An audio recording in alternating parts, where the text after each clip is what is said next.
This is the Cool Guys podcast right here. Richard and, of course, Denny Cool. Richard, let's call it Richard. But what I was looking through, all right, is this here, okay? Now, you and I were kind of talking about this earlier, is, well, based off kindness, we're actually talking about like a moral compass, more or less. And what I found interesting about this what if scenario is when you go through this, okay, and it talks about, so you know how a lot of people today, like, they're judged by, and I don't know if at your place of work or people you know, I don't know, but a lot of people in society, the majority, their success is judged on how much money they have, where they live, what they drive, the house they live in, all that crap. Yeah, title of their position. Yeah, title or position, yeah. And I was thinking to myself, I'm like, there's got to be what-if scenarios. So I was writing up, you can call them theses, I guess, I don't know. But I just call them brain moments where I'm like, I've got to come up with something that what if scenario. So I kind of put this together. It's like a bunch of spaghetti thrown against the wall. But what if kindness or even morals replaced like success? So in other words, people woke up, right? And then all of a sudden, like, you have like these super rich, qualified, successful people, bankers, Wall Streeters, they wake up and all of a sudden they're irrelevant. They're like nothings. They're nobodies in society anymore. And they're trying to figure that out because the people who have less than them, like monetarily, they're the highest. They're the most successful and well-respected people. They're the ones now starting to get all the attention because they are kind people. They have morals, right? They've actually helped people along the way. I know it's a far bit of a twist and a stretch here, but how do you think people would react to something like that? Well, I think a lot of people would not like that at all. It seems like, especially nowadays, there's not as much kindness as there used to be. At least it doesn't seem to be. Everybody seems to want to videotape, people that are getting hurt, this violence and like promoting. So that whole thing of the act of kindness, even seeing people hold doors, it's still like in our area, we still see people that'll hold doors for you and stuff like right. that. But in the bigger cities and as a general rule, there's less and less of that. And it's that whole thing of putting others first over yourself. And a lot of people either didn't grow up with that. It's a foreign concept to them. And I think it would be a real shock. It really would, because they'd have to totally change their whole mindset on how they treated other people. But here's the thing, though, right? Is would they? Or see, the whole experience about doing this, like why I wanted to write something and come up with something like this, wasn't just for talking points or discussion, but I researched a lot of stuff, and unfortunately, there's an old saying, it's called the golden rule, the person with the most gold rules, right? Mm-hmm. I've heard that growing up, and I never understood what that really meant till I got a little bit older. But to your point, though, no, I don't think the people with success, money-wise and everything else, would like that. But it begs the question, though, would they accept it? Because they would have to do a trade-off.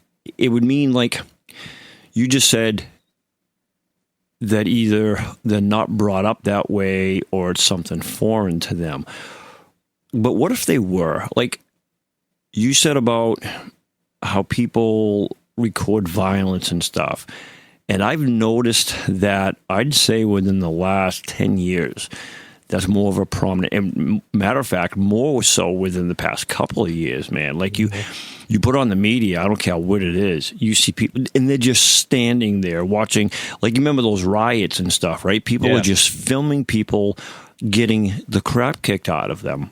And I'm thinking to myself, and finally somebody intervened, and you're sitting there watching this, and I couldn't watch it anymore. I mean, I had to turn it off. I'm like, I can't sit here because I'm feeling rage, right? Yeah. I'm feeling this rage. Like, if I was there, and of course, it's one of those scenarios like you watch Naked and Afraid. Oh, hey, buddy, do this different. Well, you're sitting on a couch. It's easy for you to say that. But if you were there, like, what would you do? Because that's really a dangerous situation. But if we were to use our world real scenario here, then do you think that would have been different? I mean, again, it's a big spin, but do you think that if people knew that was the new order, that was the new way, being kind equaled success, do you think that they would give up that royalty, that status, and stop being kinder? Naturally, though, not a fake, but naturally.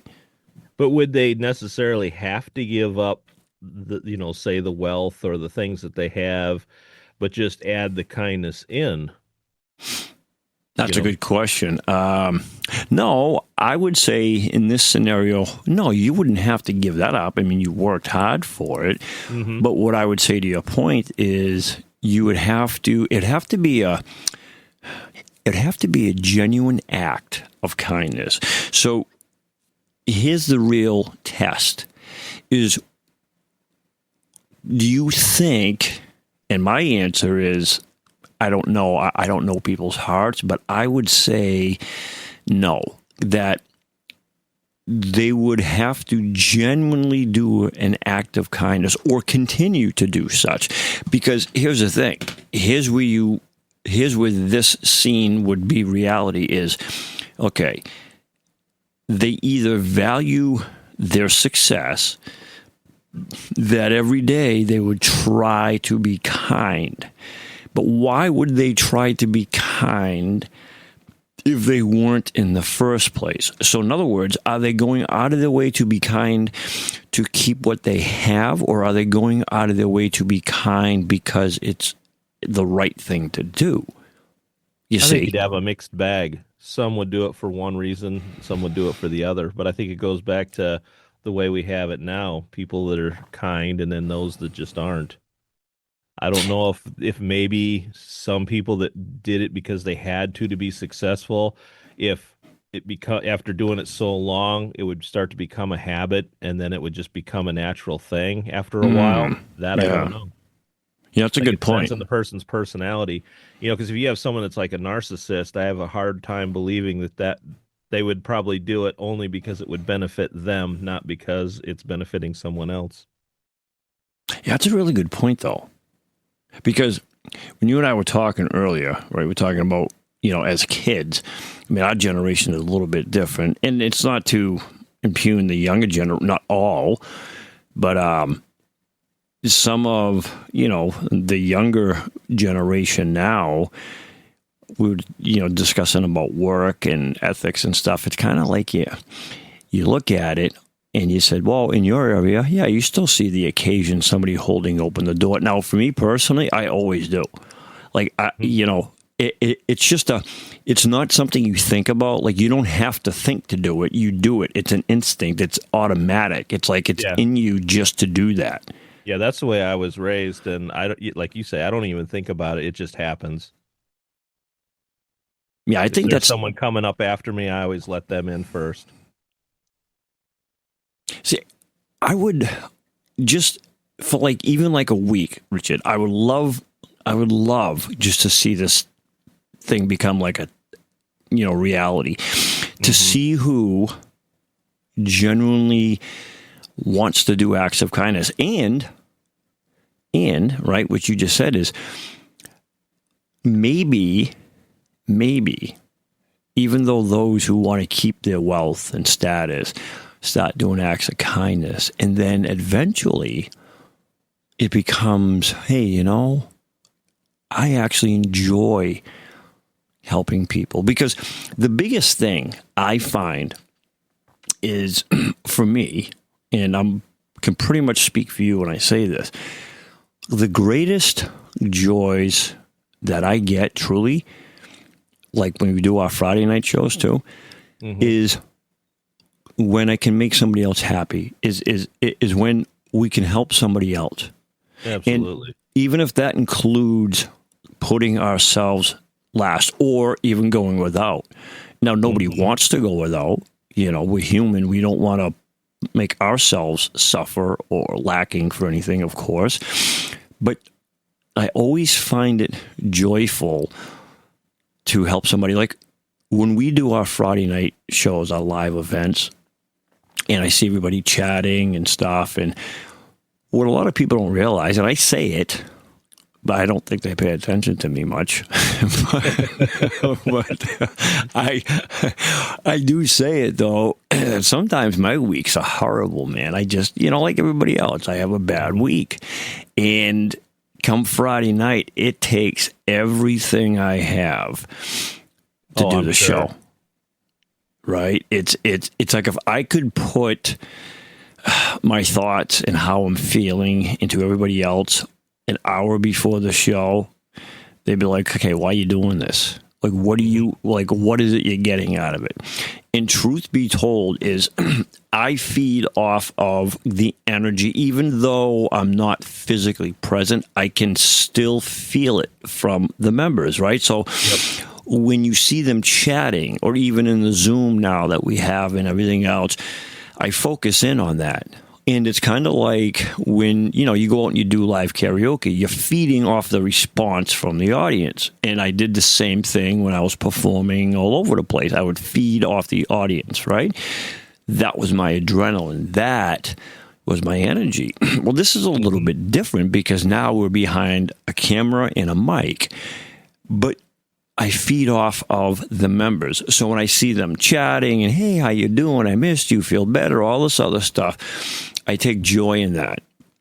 And so for me, and again, I know it's the same for you, is that, when you go out of your way to help somebody, and here's the biggest thing, Richard, is I find that the people who just do for others without having to be asked are the happiest people to be around, the most pleasant people to be around, in my experience. Yeah, I would agree. That's just me. I've been around some people that, have more money than you and I would know what to do with in a lifetime.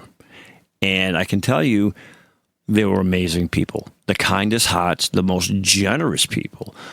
And then I've been around the opposite side of the spectrum where I've met people who, they're not totally in like dire situations, but they're not rich either money-wise, but they are just the most miserable people you'd want to be around. Negative. I'm like, what is it, man? What is it that gets people like that? Like, there's no kindness to them. And for the life of me, I can't figure that out. I don't understand that. Well, I think it goes back to, again, those type of people tend to be very self-centered, very, maybe not in every case, but they hoard their wealth. Their success is, they're looking for happiness and they're not finding it through their job, their marriage, their whatever it is, their money, and they're still searching, not realizing that by doing for others helps bring and sharing with others, it helps bring that happiness and joy into a person's life. It's that, like the old adage, it's better to give than to receive. As a kid, you don't understand that, but when you become an adult, it's like, you don't need to buy me a gift for Father's Day. Just having you here, that whole thing of, I just want to buy for you. You don't need to buy me anything. It just brings joy to me to be able to give to you. And so if you have someone that's say like Ebenezer Scrooge, that towards everything. It doesn't want That's a good analogy. You Yeah. just become a bitter old person because you have no one to share that happiness and joy with. That's a, you know what? That's a really cool guys, ladies and gentlemen podcast.